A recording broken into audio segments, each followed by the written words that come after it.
Muy buenas tardes, bienvenidos a Con Todo y Pensini y un poco más. A los que no se han enterado, vamos a estar acompañándoles hoy. Quien tiene el placer de saludarles en nombre de todo el equipo, Melissa Turibi. Ya mañana se reincorpora nuestro compañero Pedro Pensini a su espacio. Pues poniendo un poco en contexto la situación del país, la situación de tanto económica como política, pues viene dando de qué hablar y también declaraciones, pues reacciones, los distintos hechos que han sucedido desde el martes pasado, cuando en un juego de la selección Vinotinto contra Brasil, pues tras un apagón, los que estaban allí concurriendo a este juego de alguna manera, pues en reacción a esta molestia, pues gritaban solicitando el referéndum revocatorio. Referéndum revocatorio que, por cierto, el primer vicepresidente del Partido Socialista Unido de Venezuela, Diosdado Cabello, no solamente ha reiterado sus palabras de que este año 2016 no habrá referéndum revocatorio según sus palabras, sino que además ha dicho que no lo habrá nunca. Así que pues pareciera ser una declaración más emocional que constitucional. Por otra parte está pues el acuerdo al que se llegó hoy en la Asamblea Nacional, en esta sesión donde se ha acordado un rescate a la democracia y un respeto a la Constitución. Un parlamento pues que está siendo desconocido por el mismo presidente de la República al no presentar el presupuesto de la nación como está reseñada en nuestras leyes ante este parlamento para ser discutido y aprobado, y esto ha sido avalado por el Tribunal Supremo de Justicia, mismo tribunal al cual irá la bancada oficialista a solicitar que asuma las funciones del parlamento por estar presuntamente en desacato. Pues también ha habido declaraciones por parte del presidente de la Asamblea Nacional, que ha dicho que en caso de tener un antejuicio de mérito, pues no asistirá a rendir declaraciones y además irá ante la Organización de Estados Americanos a solicitar la activación de la Carta Interamericana, esto por los últimos sucesos. Hoy también esta sesión estuvo caldeada y pues también acontecida, puesto que un diputado del Partido Socialista Unido de Venezuela, Ubel Roa, agredió a la bancada oficialista con un micrófono y esto le generó una sanción disciplinaria, pues estará un mes sin poder hacer el ejercicio del derecho de palabra. Así está el panorama, estos días antes de esta recolección de voluntades, este 20% que necesitaría la oposición para poder activar el referéndum revocatorio. Dicho todo esto, ya tenemos a nuestro invitado. Pues para poner en contexto esta situación, se habla de un rescate de la democracia. ¿Cómo se puede plantear esto cuando se salta todo lo que está en nuestro texto legal, en nuestra Carta Magna? ¿Cómo podemos poner esto en contexto? Y bienvenido. Bueno, ante nada, muchísimas gracias por la oportunidad de compartir con ustedes en este programa y de poder compartir con su audiencia. Yo creo que la palabra rescate a la democracia o la frase rescate a la democracia es una frase adecuada en estos tiempos. Y en primer lugar, ¿por qué? Porque Venezuela ya desde hace tiempo, esto no es desde el último año, ya desde hace algunos años, no está calificada en ningún índice de los que miden democracia en el mundo, está calificada como una democracia. Eso es algo que mucha gente no sabe, que posiblemente a algunos sorprenda, aunque intuitivamente sabemos que esto no está funcionando propiamente como una democracia, pero Venezuela hoy está más cerca de la calificación de los autoritarismos o de las dictaduras, por decirlo así, que propiamente de las democracias. Venezuela entra dentro de una categoría que es lo que se llaman autoritarismos competitivos. Y los autoritarismos competitivos, básicamente, ¿qué son? Bueno, básicamente son gobiernos autoritarios que echan mano del mecanismo del voto para tratar justamente de legitimarse en el poder. Esto funciona muy bien mientras tienes una base política, mientras tienes una base electoral importante como la tuvo Hugo Chávez hasta su desaparición, pero empieza a funcionar muy mal cuando tú pierdes esa base electoral y entonces los gobiernos como el de Venezuela, al perder su competitividad, que es por lo que se llaman autoritarismos competitivos, al perder su competitividad, lo que le queda justamente es tornarse más autoritario. Y eso es lamentablemente lo que estamos viendo en este momento. Cuando saltas tus normas constitucionales, cuando de alguna manera no hay balances, no hay equilibrios entre los poderes, cuando una asamblea no puede controlar a un poder ejecutivo, tú básicamente estás en un esquema que sale completamente de lo que es la definición de una democracia. Ahora, la bancada oficialista está solicitando al Tribunal Supremo de Justicia que pues ejerza la función del Parlamento por un presunto desacato. Pero más allá del desacato, ¿esto no sería una disolución de alguna manera matizada de este Parlamento que fue electo el 6 de diciembre? Bueno, yo creo que desde que el nuevo Parlamento se instaló, nosotros hemos estado básicamente viendo cómo el Parlamento se le han ido despojando de sus competencias.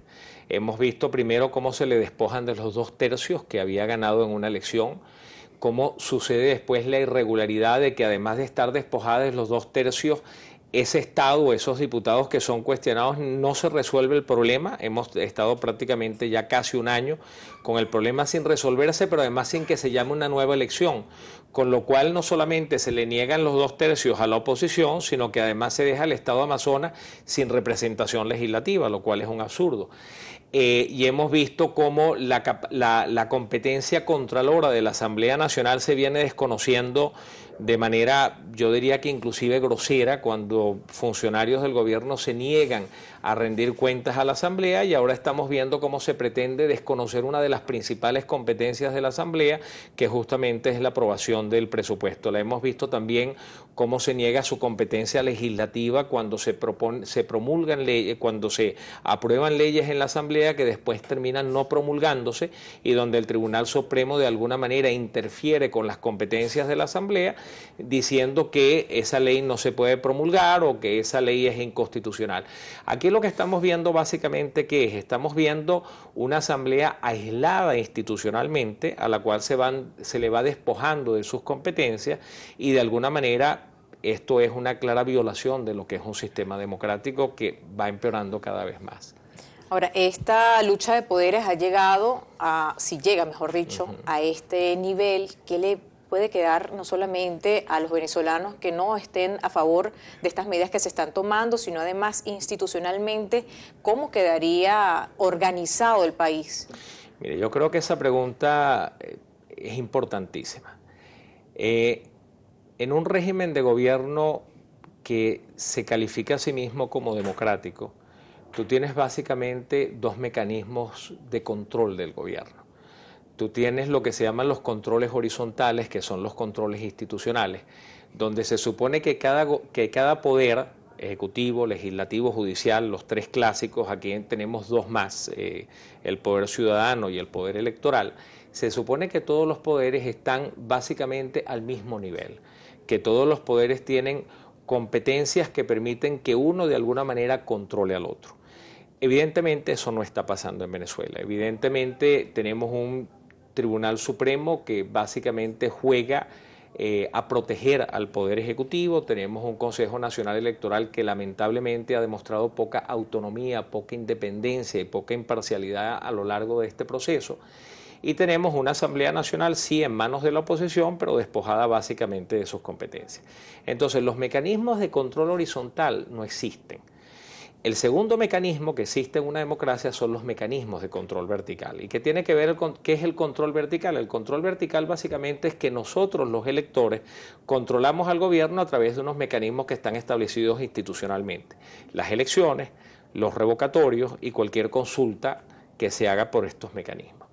Y pareciera que esos mecanismos institucionales de control vertical también están desapareciendo, porque entonces resulta que cuando la gente mayoritariamente está exigiendo la celebración de un referendo revocatorio, se están colocando obstáculos a ese proceso. ¿Qué te queda cuando esto desaparece? Bueno, básicamente lo que te queda es que la gente, la misma gente de alguna manera corrija la situación.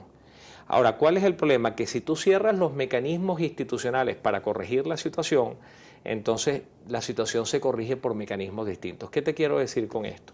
Simplemente te quiero decir que el hecho de que tú elimines los mecanismos por los cuales se resuelven los conflictos en una democracia no hacen que los conflictos desaparezcan, sino hacen que los conflictos de alguna manera se manifiesten por otros caminos. Y eso creo que es una opción muy peligrosa para todos. Creo que es una opción poco deseable para el país, Creo que es una decisión peligrosa para el gobierno y creo que es una decisión especialmente delicada para aquellas personas que van a tener que de alguna manera resolver el conflicto que se va a manifestar por unos caminos distintos. Ha hablado, algunos sectores de la oposición han hablado de invocar el 350, este desconocimiento a este tipo de medidas y este tipo de acciones que se están realizando por parte del gobierno nacional. ¿Qué tan viable es en este momento cuando se habla de allanarle la inmunidad a los parlamentarios o de limitarlas, vamos a decirlo así, o ponerle el título que quieran, pero al final de cuentas es lo mismo? ¿Cómo se puede hacer cuando no se respeta un parlamento electo al 6 de diciembre y se utiliza un Tribunal Supremo de Justicia para que adopte las funciones que no está en ninguna parte de la Constitución, todos estos tipos de acciones? ¿Cómo se puede hablar de una desobediencia civil y que esto no repercuta en más detenciones y también pues más cargos hacia las personas que lo ejerzan? Bueno, justamente el artículo 350 de la Constitución existe para estos casos, ¿okay? No existe para otros. O sea, no tiene sentido activar un artículo como el 350 cuando las cosas están bien. Justamente tú estás activando un artículo como el 350 que nuevamente hay mucha gente que lo quiere demonizar, pero al final el 350, ¿qué es? El 350 es el llamado a que la gente de alguna manera restablezca el orden constitucional cuando el orden constitucional se ha roto. Entonces, hablar del 350 hay que hacerlo con mucha responsabilidad porque hay gente que considera que el 350 es llamar al caos, llamar a la anarquía, y yo creo que el 350 es un mecanismo establecido en la Constitución para casos extremos que entran dentro de todo lo que tú acabas de describir, pero que tiene que ser utilizado con muchísima responsabilidad. En Venezuela desde hace mucho tiempo se viene hablando si nosotros estamos en un proceso de transición. Y la realidad es que en el momento en el que estamos en Venezuela es justamente en esa coyuntura donde los gobiernos tienen que decidir porque perdieron su piso electoral. Es el caso obvio en Venezuela, no lo dice Benigno Alarcón, lo dicen todos los estudios. Cuando un gobierno pierde el piso electoral tiene que decidir entre permitir que venga un nuevo gobierno y negociar las condiciones en las cuales va a haber ese cambio de gobierno, que es lo que se conoce como una transición propiamente, o tratar de mantenerse en el gobierno aún contra la voluntad de la gente. Y de los dos casos hemos tenido en el mundo.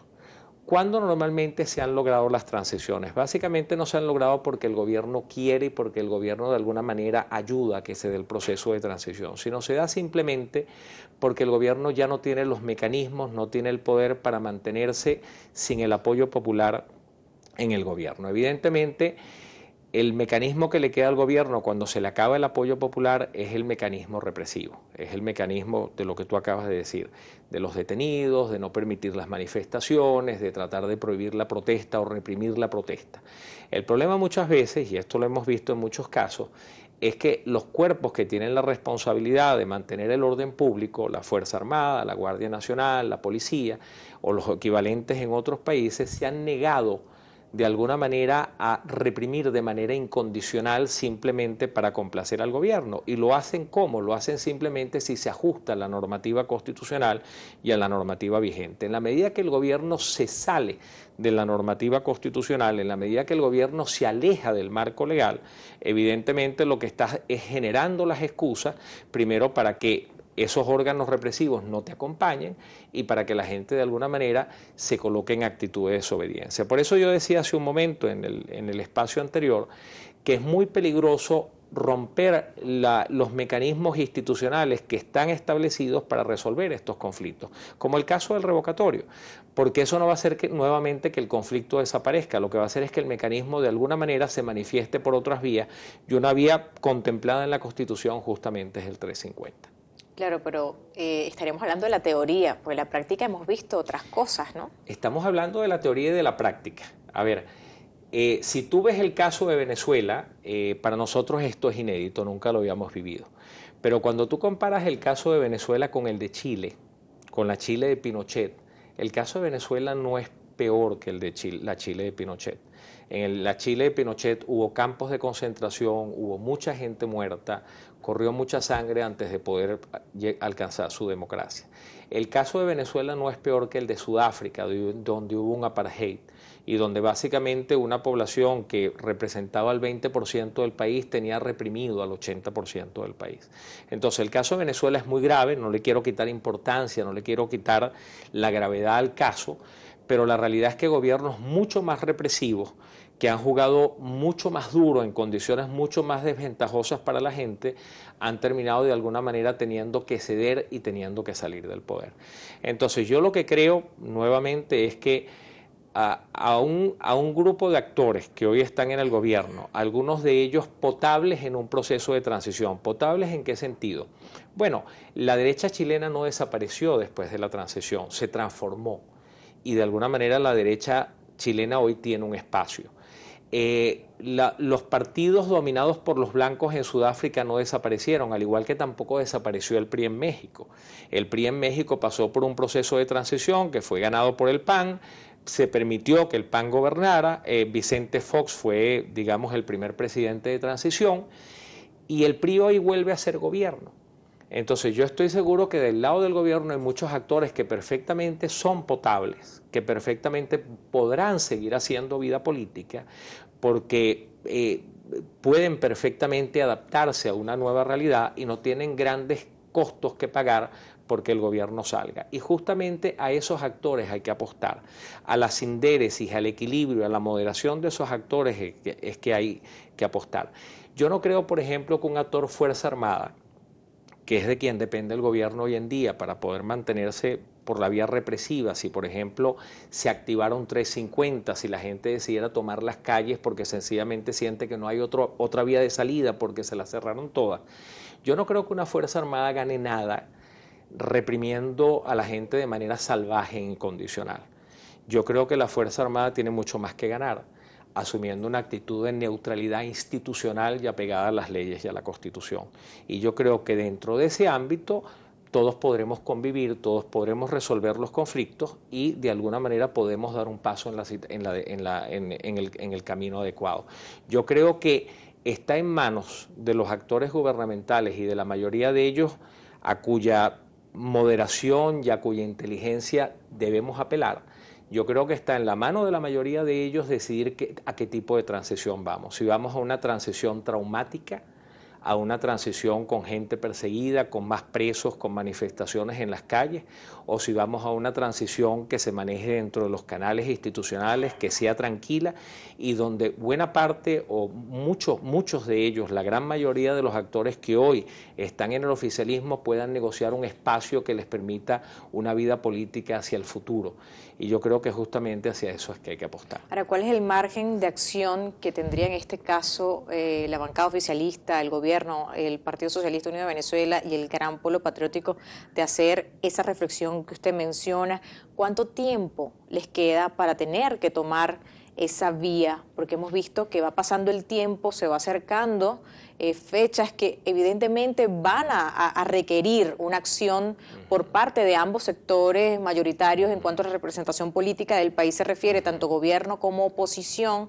Pues una vez hecha la recolección de este 20% de voluntades, allí de alguna manera cada uno va a tener que decidir qué papel va a jugar en la historia, qué margen de acción tiene el gobierno para poder tomar esa reflexión o no tomarla y tomar otras vías. Mire, yo creo que el margen de tiempo no es muy largo. Yo creo que nosotros nos vamos aproximando, bueno, estamos a escasos días de las fechas 26, 27 y 28.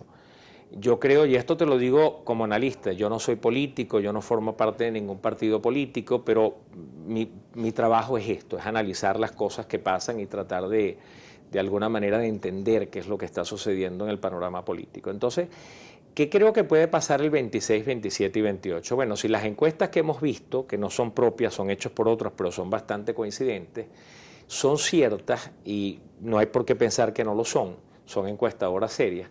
Nosotros vamos a tener 26, 27 y 28 aproximadamente 8 millones de personas en la calle tratando de firmar para que un referendo revocatorio se dé. pareciera que las condiciones que se han generado es para que esos 8 millones de personas no puedan firmarse, no puedan estampar su firma y manifestarse. La pregunta que yo me hago es qué respuesta le va a dar el Consejo Nacional Electoral a los 3, 4, 5 millones de personas que no logren firmar. ¿Cómo les van a decir el proceso se acabó, usted no firmó y se quedó por fuera? Ahí hay un punto álgido que puede generar un primer conflicto. Segundo, mi apuesta es que bajo las condiciones incluso que se han colocado, las probabilidades de que la oposición alcance los 4 millones de firmas son muy altas. Alcanzados los 4 millones de firmas, como Consejo Nacional Electoral, como Gobierno Nacional, le responde a esos 8 millones de personas que estaban dispuestas a firmar o a los 12 que dicen que era un revocatorio, aquí no va a haber revocatorio este año y el revocatorio que vamos a tener, si lo tenemos el año próximo, servirá para quizás quitar al presidente, pero no cambiar de gobierno. Es una situación que vuelve a generar otro punto de inflexión muy complicado de manejar.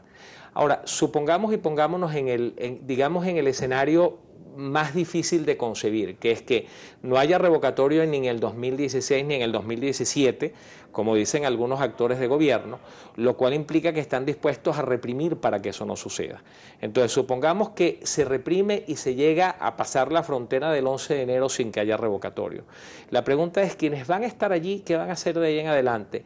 ¿Van sencillamente a eliminar todos los procesos electorales porque una elección de alcalde se perdería y porque una elección de gobernadores que debió haberse celebrado este año se perdería también y porque una elección de presidencial que celebraríamos a finales del 2018 se perdería también? Entonces, ¿cómo vamos a afrontar eso? O sea, ¿vamos a cerrar todos los caminos electorales? ¿Nos vamos a transformar en otra cosa? Yo veo cuesta arriba que una situación de ese tipo se pueda manejar. Entonces, yo creo que si se niega el derecho al revocatorio establecido en la Constitución, creo que vamos a un punto de inflexión a finales de este año.